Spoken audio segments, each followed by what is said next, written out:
فی هذه الساعة وفی کل ساعت ولیا وحافظا وقائدا وناصرا ودلیلا وعینا حتی تسکنہ ارزق الطوى وتمت فیہا طویلا یا رب محمد وآل محمد صلی علی محمد وآل محمد وعجل فرج آل محمد یا رب محمد وآل محمد صلی علی محمد وآل محمد وعجل فرج آل محمد بآواز بلند صلوات۔ کافی مومنین تشریف فرما ہیں، بآواز بلند صلوات۔ وآلہ طیبین الطاہرین المعصومین اما بعد، بسم اللہ الرحمن الرحیم۔ قل هو اللہ احد اللہ الصمد لم یلد ولم یولد ولم یکن له کفوا احد۔ بآواز بلند صلوات پڑھیے گا۔ میرا خیال ہے صلوات سارے انہوں یاد ہے، سارے بآواز بلند صلوات کوشش کرو۔ اللہم صلی اللہ۔ سادات الزام کے مرحومین کے لیے سورہ فاتحہ۔ بسم اللہ الرحمن الرحیم، الحمدللہ رب العالمین الرحمن الرحیم، بسم اللہ الرحمن الرحیم، قل هو اللہ۔ بسم اللہ الرحمن الرحیم، قل هو اللہ۔ بسم اللہ الرحمن الرحیم، قل هو اللہ۔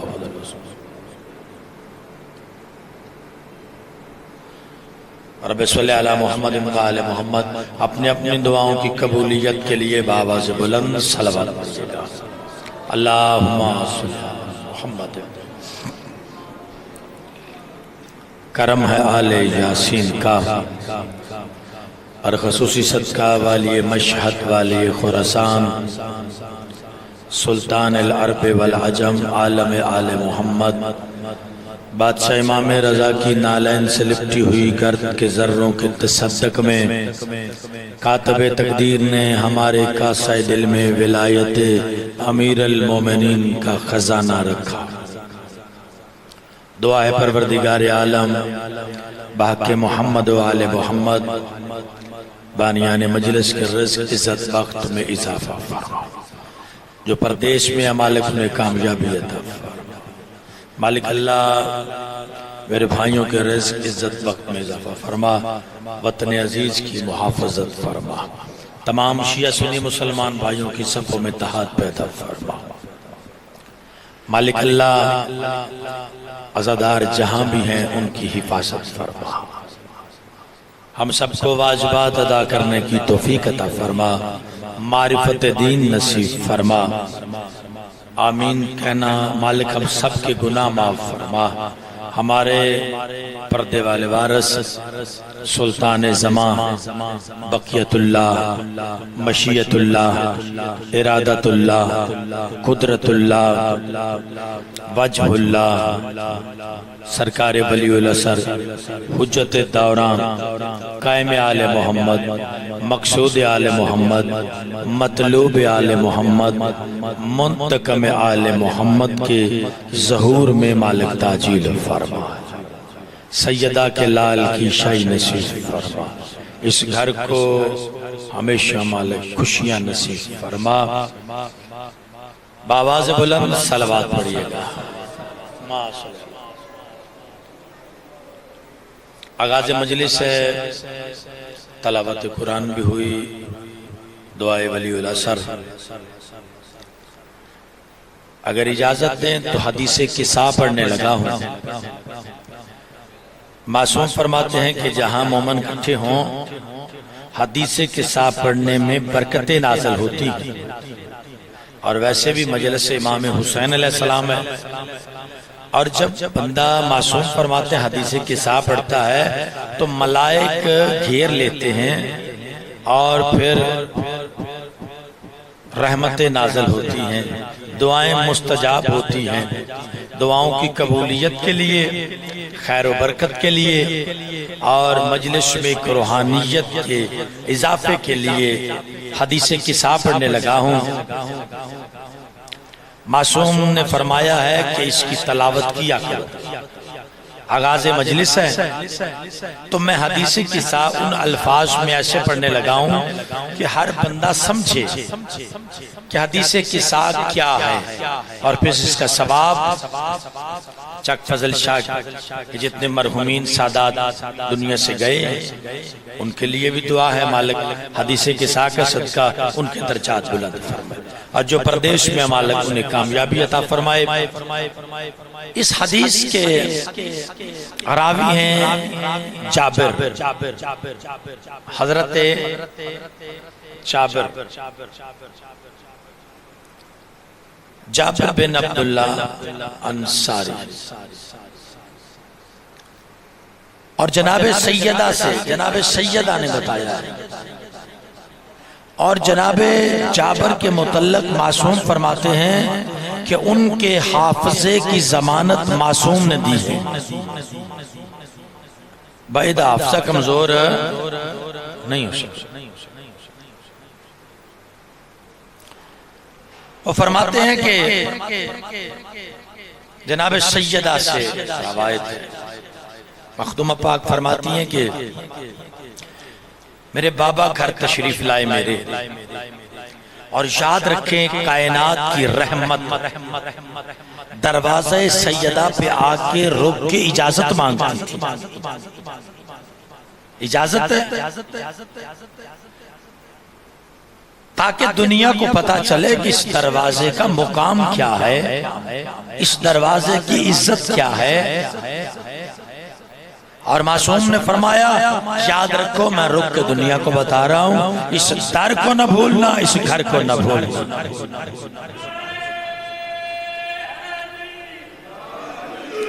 جناب سیدہ طاہرہ طیبہ مخدومہ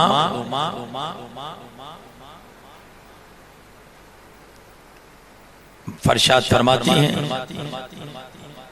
کہ میرے بابا میرے گھر تشریف لائے،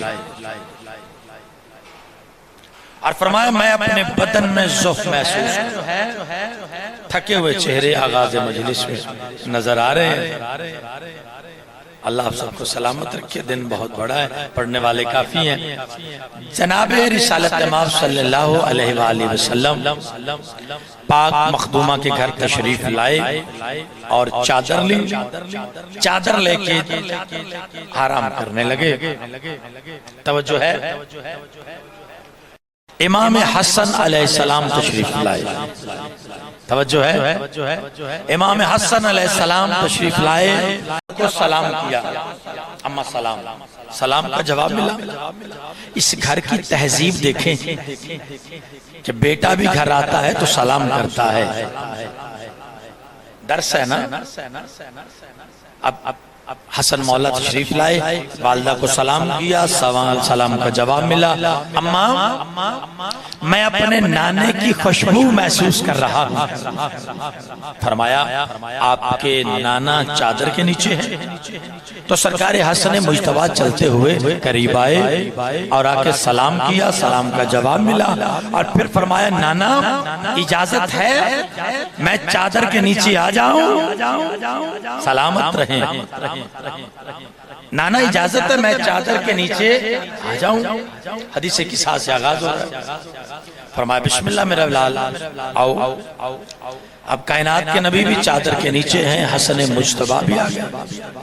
تھوڑی دیر کے بعد والی کربلا امام حسین علیہ السلام گھر تشریف لائے، والدہ کو سلام کیا، سلام کا جواب ملا، اور فرمایا امی جان میں اپنے نانے کی خوشبو محسوس کر رہا ہوں۔ ان کی خوشبو محسوس کرنے کے لیے مشام عصمت کا ہونا ضروری ہے۔ عصمت اب مولا حسین آئے نانے چادر کے نیچے باہر کھڑے ہو کے سلام کیا، جواب ملا، اجازت مانگی، اجازت مل گئی۔ کائنات کے نبی چادر کے نیچے، حسن بادشاہ بھی چادر کے نیچے، اجازت لے کر حسین بھی چادر کے نیچے آ گئے۔ کتنی ہستیاں آ گئی؟ تھوڑی دیر کے بعد دین آ گئی۔ امیر المومنین علی علیہ السلام کا گھر میں پہلا قدم آیا، عصمت کل سیدہ نے اٹھ کے استقبال کیا۔ جناب سیدہ نے، مخدومہ نے امیر المومنین کا استقبال کیا، فرمایا یادگار مصطفیٰ، میں اپنے مولا اپنے آقا سردار کی خوشبو محسوس کر رہا ہوں۔ فرمایا میرا بابا آپ کے مولا حسنین چادر کے نیچے۔ علی بادشاہ آئے اور آ کے سلام کیا، سلام کرنے کے بعد پھر اجازت مانگی، اجازت مل گئی۔ مولا علی بھی چادر کے نیچے آگئے۔ کتنی ہستیاں آگئی؟ 4 ہستیاں۔ اب جناب سیدہ طاہرہ طیبہ صدیقہ زکیہ ساجدہ عابدہ مخدومہ قریب آ کے فرماتی ہیں سلام کر کے، بابا اجازت ہے میں چادر کے نیچے آ جاؤں؟ اس چادر میں سرکار مصطفیٰ بھی ہیں، اس چادر میں سرکار مرتضیٰ بھی ہیں، اس چادر میں سرکار حسنین بھی ہیں، اور 4 ہستیاں چادر تطہیر کے نیچے ہیں۔ جناب سیدہ طاہرہ مخدومہ دیکھ کے فرماتی ہیں بابا اجازت ہے میں چادر کے نیچے آ جاؤں؟ بغیر وحی کے نطق نہ کرنے والی زبان حرکت میں آئی اور فرماتے ہیں سیدہ جب تک آپ نہیں آئیں گی اجلاس شروع نہیں ہوگا، جب تک آپ نہیں آئیں گی آپ مرکز منبع عصمت ہیں۔ آپ آگے کتنی ہستیاں آگئی؟ آباد رہے، سلامت رہے۔ 5 ہستیاں چادر تطہیر کے نیچے آگئی۔ کائنات کے نبی نے اپنے دائیں ہاتھ کی انگلی بلند کی اور فرمایا میرا اللہ شے میری اہل بیت ہے،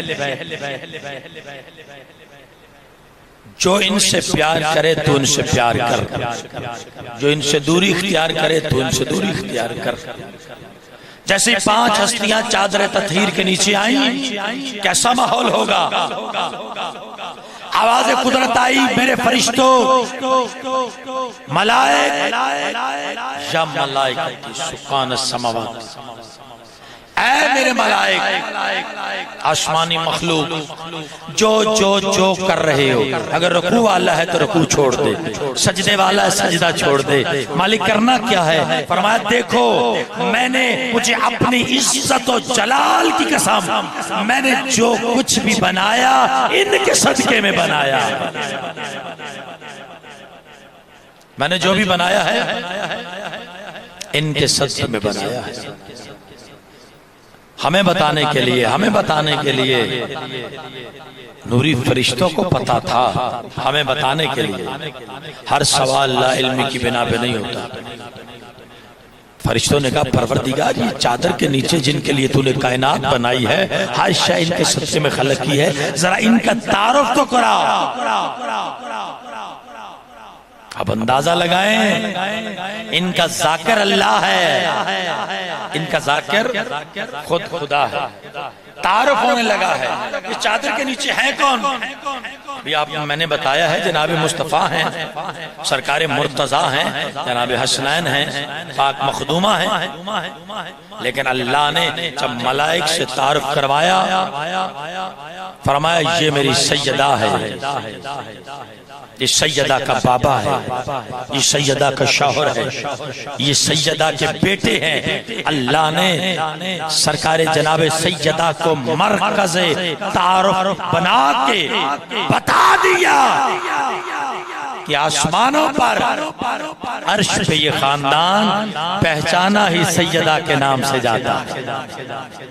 اور یاد رکھیں اہل بیت سیدہ کی وجہ سے مرکز تعارف بنایا، اور پھر فرمایا یا علی یہ جو بات ہے نا حدیث کے قصہ چادر والی، یہ جہاں بیان ہوگی رحمت نازل، فرشتے حصار میں لے لیں، اور جس مومن کی کوئی دعا مستجاب نہ ہو وہ حدیث قصہ پڑھے، حدیث قصہ سنے۔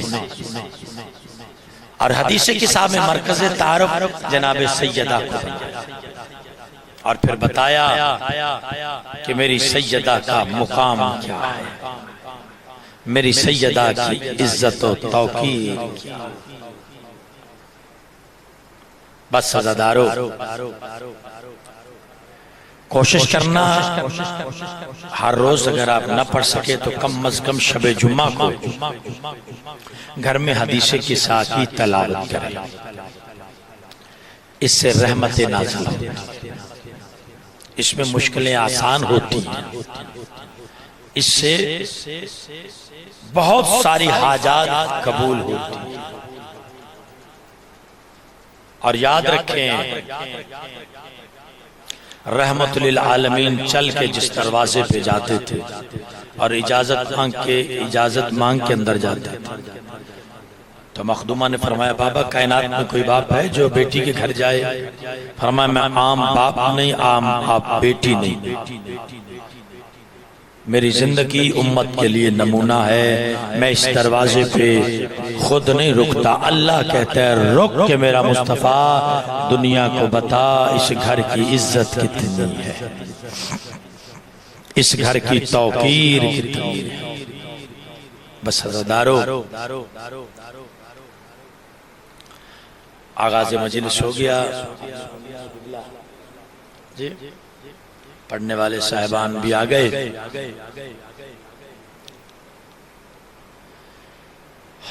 جس مخدومہ کو مرکز تعارف اللہ نے بنایا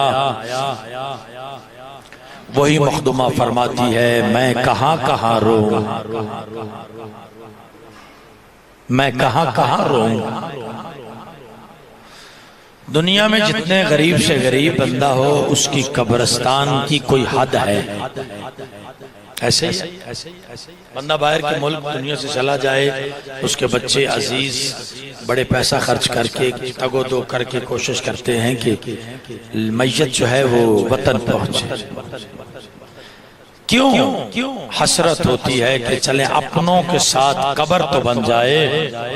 ہم روتے اس لیے ہیں کہ جن پہ اللہ درود بھیجتا ہے قبروں سے قبریں نہیں ملی، کوئی مدینے میں دفن ہے، کوئی کربلا میں، کوئی نجف میں، کوئی سامرہ میں، کوئی شام میں، کوئی مشہد میں، کوئی قم میں۔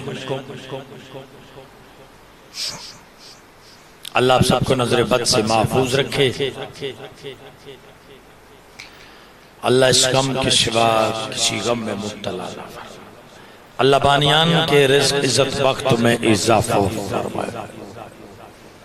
آغاز مجلس ہے، کسی بندے نے 8ویں شہنشاہ سے پوچھا تھا مولا آل محمد پہ سب سے بڑی مصیبت کا دن کون سا تھا؟ امام نے گریہ بلند فرمایا، امام کئی مرتبہ بیٹھے کئی مرتبہ اٹھے، وہ بندہ کہنے لگا مولا سب سے بڑی مصیبت کا دن آل محمد پہ وہی ہوگا جب کوفہ شہر میں علی بادشاہ کو ضرب لگی تھی، عید بھی قریب تھی، علی کی بیٹیاں کہتی رہیں بابا تیری شاہی دیکھنے آئیں تھیں ہم یتیم ہو گئے۔ مولا سب سے بڑی مصیبت کا دن آل محمد کے لیے وہ ہوگا جب کوفہ میں بادشاہ علی کو ضرب لگی اور علی کی اولاد یتیم ہو گئی۔ میرے مولا فرماتے ہیں بہت بڑی مصیبت کا دن تھا لیکن سب سے بڑی مصیبت کا دن نہیں تھا۔ کہتا ہے مولا پھر خانوادہ رسالت پہ سب سے بڑی مصیبت کا دن وہ ہوگا جب حسن مولا کو ظلم کی زہر ملی اور بہنوں نے جنازہ تیار کر کے بھیجا تھا، تھوڑی دیر کے بعد جنازہ واپس آیا اور جنازہ واپس آیا اور ایک آواز بھی آئی، جنازے میں کفن کا رنگ تبدیل ہو گیا۔ حسن کے جنازے پہ تیر لگے. مولا وہ دن آل محمد پہ سب سے بڑی مصیبت کا دن ہوگا. امام فرماتے کوئی شک نہیں بہت بڑی مصیبت کا دن تھا، لیکن سب سے بڑی مصیبت کا دن نہیں. آخری جملہ کہہ رہا ہوں، جب کہا مولا سب سے بڑی مصیبت کا دن، فرمایا بہت بڑی مصیبت کا دن تھا لیکن سب سے بڑی مصیبت کا دن نہیں تھا. وہ بندہ کہتا ہے مولا پھر 10 محرم باغ بطول پہ لوٹی پڑ گئی. مولا سب سے بڑی مصیبت کا دن وہی ہوگا جب 10 محرم حسین کے اکبر کو برچھی لگی، عباس مولا کے بازو قلم ہوئے، شہزادہ علی اصغر کو تیر لگا. امام رو کے فرماتے ہیں بہت بڑی، بسم اللہ، بہت بڑی مصیبت کا دن ہے. آخری جملہ کہہ کے عزت امام والے منبر معصوم سے شریف پوچھا گیا مولا آل محمد پہ سب سے بڑی مصیبت کا دن کون سا ہے؟ تو کہنے والا کہتا ہے مولا 10 محرم کا دن. مولا فرماتے نہیں، ہم آل محمد کے لیے بہت بڑی مصیبت کا دن تھا لیکن سب سے بڑی مصیبت کا دن نہیں تھا. منہ پہ ماتم کر کے کہتا ہے والی خراسان سے، والی مشہد سے، مولا پھر آپ بتائیں نا آل محمد پہ سب سے بڑی مصیبت کا دن کون سا تھا؟ جنہوں نے حدیث کسا بھی سنی ہے ان کے لیے جملہ کہہ رہا ہوں، والی مشہد، والی خراسان، سلطان العرب والعجم، عالم آل محمد رو کے فرماتے ہیں سوال کرنے والے ہم آل محمد پہ سب سے بڑی مصیبت کا دن وہ تھا جب لوگ آگ لے کے میری دادی کے دروازے پہ آ گئے اور اونچی آواز میں بولنا شروع کیا.